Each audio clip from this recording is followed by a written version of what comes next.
اجعل أول شيء الذنب بينك وبين الله فقط، لا يطلع عليه أحد، لا تكشف ستر الله عنك حتى لا تصبح مجاهر. كل أمتي معافى إلا المجاهرون، كلهم معافى.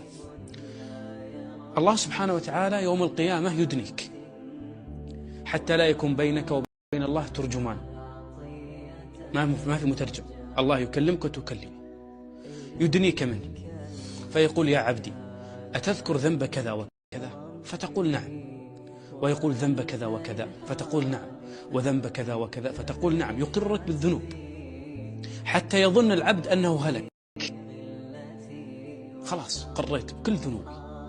فيقول له الله سبحانه وتعالى أنا سترتها عليك في الدنيا وأنا أغفرها لك اليوم، ادخل الجنة بسلام، ادخل الجنة بسلام.